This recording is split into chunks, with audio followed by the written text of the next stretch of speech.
Well, do you know what your purpose is? And if you don't, I have good news for you today because Kris Reece is here and she's a Christian life coach and she wrote the book, Make It Matter, a roadmap for living a life of purpose. Kris, thank you so much for being here. Thank you for having me, Sydney. We're so happy to be here. We're so happy to have you here. And I just want to ask you, can you tell us a little bit about yourself since this is your first time here?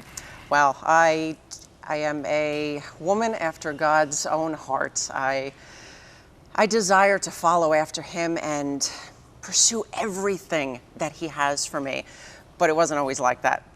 And he's taken me a long journey, which I'm more than happy to share with you, and brought me to a place where I can actually stand here and say that I can bring forth his word. I love doing Christian life coaching. I do counseling as well. I love speaking to people about overcoming life's obstacles and being everything they were created to be. And that's awesome. Tell us a little bit about your journey and how you arrived at knowing, okay, this is my purpose that God called me to. Wow. Well, it all started off knowing that I was stuck. I would wake up every morning with this question that was on my mind. Is this all there is? Now, don't get me wrong, I had a good life, a really good life. I had a thriving personal training business. I had all the possessions that I could have ever dreamed of. So I would stop myself and say, Kris, stop thinking this way. You are called to be grateful and content. But Sydney, that question kept coming back. Is this all there is? And it was on my honeymoon that everything changed. So here I was, newly married to the man of my prayers, and instead of being overcome with joy, I'm laying face down on a hotel gym floor, crying my eyes out. Because earlier that morning, that question came up again. Is this all there is? But I asked it out loud in front of my husband. Not exactly the question that husband wants to hear from his new bride on their honeymoon, I'm sure, but I couldn't compartmentalize it anymore. But in an effort to not want to ruin my honeymoon, I decided I was going to distract myself and go work out. So I went to the gym, picked the first treadmill, hit the first song that came up on my hot pink iPod, and it had a catchy little beat that I was getting into. But it took about a minute or so before the words started to come into focus. And this woman was singing, "Pack my bags and my regrets. Every moment that I've wasted chasing after my pursuit of happiness has only left me searching. There must be more." Sydney, those words hit me like a bullet. I wasn't running anymore. Still get choked up to this day when I think about it.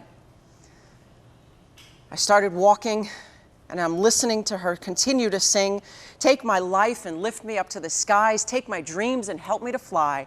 On the wings of possibility, come rewrite my history. Till it's only you I'm chasing after. Take this life and make it matter."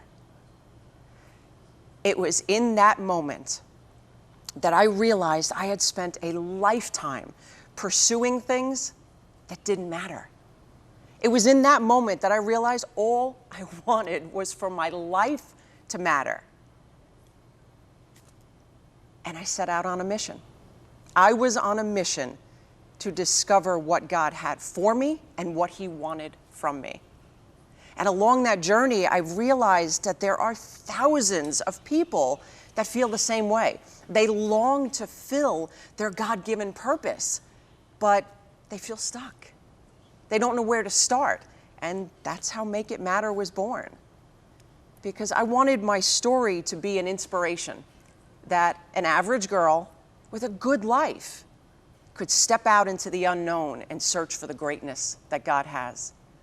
But I also am very practical. I wanted to provide the practical solutions to affect change. Because sometimes, I don't know if you've ever felt this way before, we're so stuck, we don't even know the next step to take.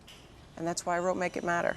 Kris, I feel like so many people can identify with your story, what you just shared, because so many people feel stuck. So what would you say, someone's out there watching, I want to know what my purpose is, but how do I even get started? How do I even find it? I would encourage you to set out on a journey of discovery. And on this journey, I want you to discover two things. Discover you and discover him.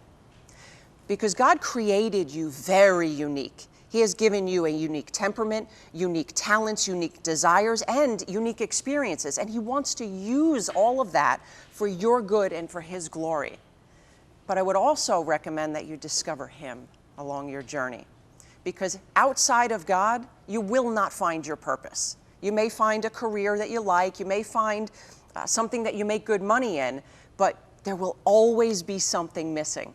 Because with God at the helm, he will direct your steps and lead you into a purpose that is exceedingly, abundantly above what you could ask, hope, or think. And that is so good, Kris, that it's like we have to be connected to God, understand he's our creator, and he created us for a set purpose. So what is step one, would you say, for, okay, I'm seeking out God and I want to discover my purpose, but what practical thing can somebody do today to figure out this is where God is calling me to go? I would recommend starting with a personality profile. I have found that a lot of people stray from their true selves, whether they're concerned with following after a parent's purpose for their lives or just giving into the opinions of others. Take a personality profile. You can do a temperament, you can do a Myers-Briggs, you can do the DISC profile, anything that begins to help you understand what your strengths, what your weaknesses are.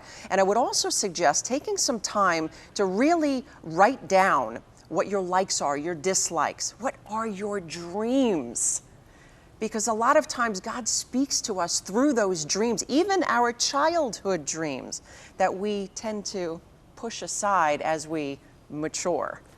That's really good advice. And I loved in your book, you actually had a question that you asked. If you had $10,000, why is that so important that in your book you asked, okay, if you had $10,000, what would you do with it? Why is that such a good indicator of pushing us to, okay, this is what your purpose is? It's not so much an indicator of what your purpose is, it's an indicator of where you are mentally and spiritually. A lot of times determining what I would do if extra were given to me determines where you are right now in life. So are you in debt so much that an extra $10,000 would begin to take care of that? Do you have a desire so much for the material things in life that I would take that $10,000 and go buy a new car or go on vacation? They start to reveal to you what your true heart's desires are. And it's not always easy to recognize that, oh, wait a minute, I say I want my purpose, but am I willing, truly willing, to follow after God?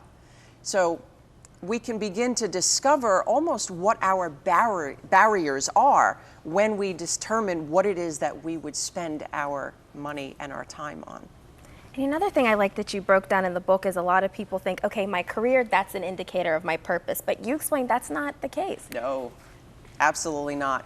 Career is simply an extension of purpose. And you can have a lot of fun with your career. You can be living your purpose by doing your career, but make no mistake about it, your career is not your purpose. Because as you can imagine, times change.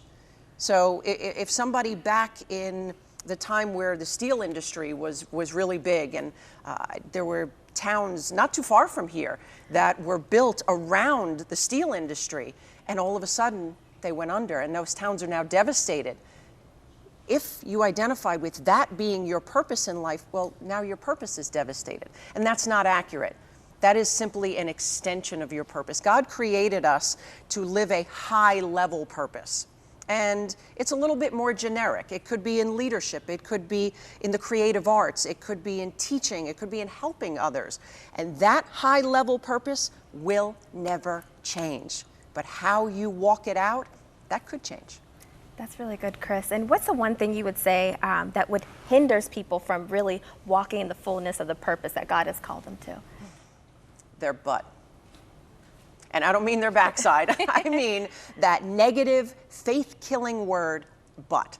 And you've heard the buts, but I don't have time, but I don't have money, but my husband's not on board, but my credit is terrible.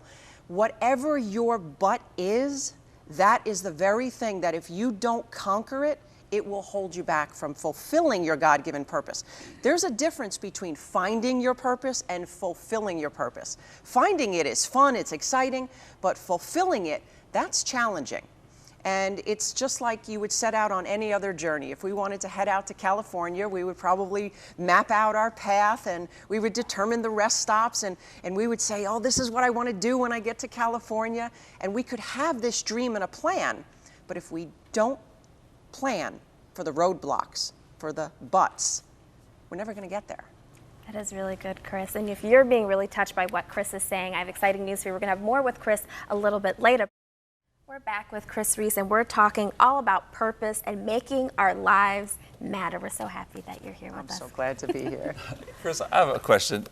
What about pitfalls? You talked about it a little bit as you ended the last segment. I'm sure it's not a perfect, we drive in Western Pennsylvania. You're from New Jersey. I know what it's like to drive there. So there's potholes and pitfalls and sides of the road and different things that come up. What happens when those things, it's probably not going to go smoothly the whole way. What are some of the pitfalls and what do we do? That's a great question. And you actually said something that I'd love to clarify just a little bit. You said it's probably not going to go smoothly. It's not going to go smoothly. A lot of times for some reason, we have this misconception that the abundant life that Jesus came for us to have is supposed to be trial-free, trouble-free, and resistance-free, and we're just supposed to sail through life, and that's not accurate. Jesus said, in this life, you will have trials, you will have troubles. And like Sydney was talking about before, God works all of this together. So one of the things that I would love for people to begin to do is embrace those pitfalls, embrace those trials, because God is going to use it to strengthen you. Some of the biggest pitfalls that I find that people encounter when it comes to pursuing their God-given purpose is the opinions of others. Oh, wow, yeah. You had purpose before anyone had an opinion. And if you spend your time asking around, what is it I should be doing? Now, don't get me wrong, we should be seeking wise counsel, but when you are submissive to the opinion of somebody else, you may very well miss your God-given purpose. Wow, well, that's amazing. So sometimes we have to step outside, even maybe someone who's an authority or a figure or a leader in our life. Sometimes they're there, like you said, good for wise counsel, but there's times we have to step outside of that and pursue God. Absolutely. I was in the fitness industry for about 24 years, and as I was telling Sydney earlier, I always had this question that came up, like, is this all there is? I knew there was more, and God was slowly calling me to go back to school. And I listened to it, but I wasn't listening too closely. I made assumptions. I assumed that I should be going back to school for business based upon what other people told me was my strength. And as I began to journey and I sought the opinions of others, you ask 10 people, you're going to get 10 opinions. And it was really at that point that I had to say, I don't want to hear what anybody else has to say. I need to hear what he's calling me to do. And I was floored when I found out what he was calling me to do, but it was clear it was from him. I mean, you have in the book, and it's right along with that, pitfall number 3, you don't stretch yourself. In other words, we're kind of just, this is good, I like this right here, it's comfortable right here, everything. So how do we make sure we don't do that? If you are feeling comfortable and you don't have to activate faith, you're not stretching yourself. God is the God of exceedingly abundantly above what we could ask, hope, or think. So there's the issue. If we can't think it and we can't imagine it, then we're not ready to step out in it. But God is saying, I have so much more for you. Just begin to take the step and I'll illuminate the next step. And that's where it's so important to begin to stretch yourself. Step out into something you're not familiar with. You may fall on your face, in which case you say, okay, maybe not for me, and you try something else. But we will never begin to move forward if we stay in our comfort zone. And that's what I did for so long. I had a good life. Anybody on the outside would have looked in and said, what's wrong with you? Why are you complaining? What's the problem? Well, the problem is I didn't feel like I was going to hear those wonderful words, well done, my good and faithful servant. Yeah. And that's when I needed to stretch myself. Wow, that is so good.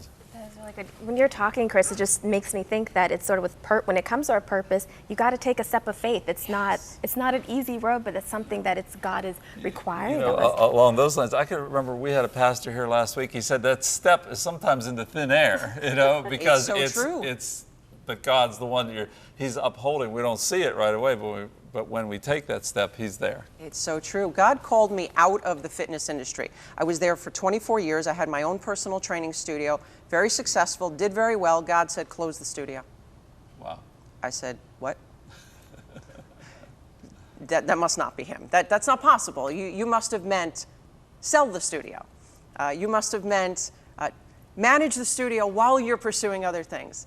And He meant close it. And I confess, it took me a little while before I actually listened. I was bringing in a good part of the household income. And to close that down meant I'm going to lose that income. And as soon as I did, my husband got a raise. But I had to take that first step. That is great. But a lot of times we wait for the raise to come to say, okay, now I'm ready to do what God told me to do. Well, let me ask you about two things along the way as we're going. We just sort of beat up other people for their opinions of us, but sometimes we need people, coaches, mentors, family, people like that to help us. And the other thing I want to ask you about is we need to take care of ourselves too, don't we? Could you speak to both of those things? Self-care is so important. I have found that not only in this world, but especially in the Christian community, we feel that we are called to be selfless, meaning constantly giving of ourselves, draining of all of our resources. And even Jesus didn't do that. He took time to pull away and said, I need to go be with the Father. He ate, he rested. He was resting on the boat in the midst of the storm. We need to take care of ourselves. As cliche as it sounds, I can't pour out to you if I'm empty. Well, isn't it interesting that God created us to have to stop and sleep? He created us to have to stop and eat. He gave us the Sabbath, all these things that were time to take care for ourselves. Yes, and we're supposed to take care of ourselves. Yeah. Well, thank you so much, Kris. Thank you. I mean, there's so much more, guys. There is so much more in this book, and it's Make It Matter, a roadmap for living a life of purpose, and that is what it is. And we just want you to have that so that you can live a life of purpose. Thank you again, Kris, for being with us.